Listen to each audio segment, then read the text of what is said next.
unusual because the country was full of religious bigotry. But my father in particular read widely, although he didn't have the education I later got, and encouraged me to read as widely as I could. When I was about 14, he gave me a copy of the Communist Manifesto. And I said, "Have you read that?" He said, "No, but you should." I said, "Why?" "Because you need to know what other people think."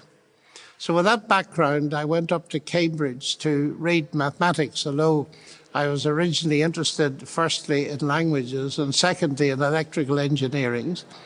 I ended in Cambridge because my school headmaster thought I might have a chance of getting there. And I suppose one of the first interesting things about Cambridge was that C.S. Lewis was still there. And I was able to attend some of the very last lectures he ever gave. But I was challenged when I got to Cambridge.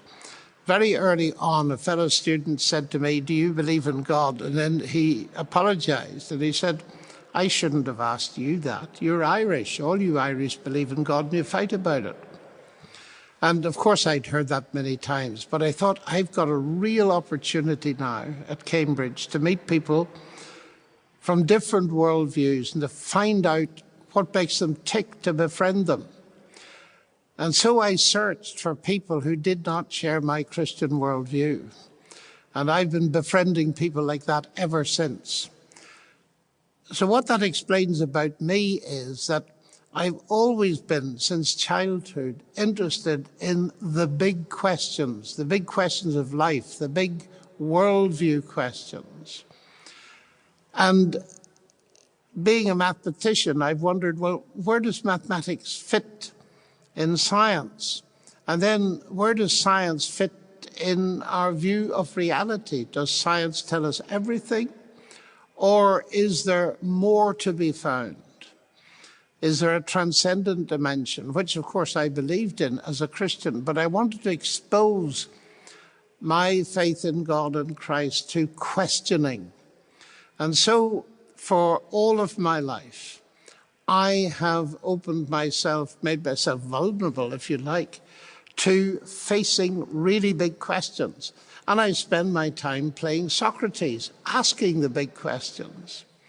And I'm looking at some of the big questions with which developments in artificial intelligence confront us.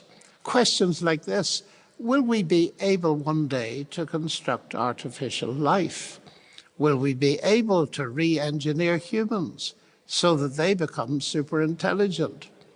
And what implications will advances in AI have on our worldviews in general, and indeed on the God question in particular? Now, I have never personally constructed an autonomous vehicle or weapon indeed. I've never designed a machine learning system. But you don't have to be able to do either of these practical things in order to have an intelligent discussion about their implications. My background is in pure mathematics and the philosophy of science, and that has given me a keen interest in the public understanding of science. So let's begin with human curiosity about the questions: where do I come from and where am I going?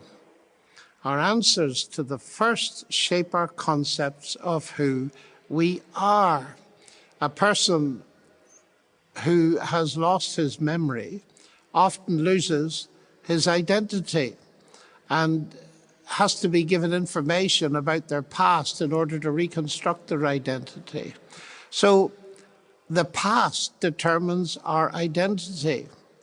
But then the second question, the matter of the future, where we're going, our answers to that question give us our goals to live for. The sad tragedy is that people commit suicide and often leave a note behind them saying, "I had nothing to live for." So we live for the future, and our identity is shaped by the past. And both of those fill up our worldview and help to define it. Now, what is our worldview?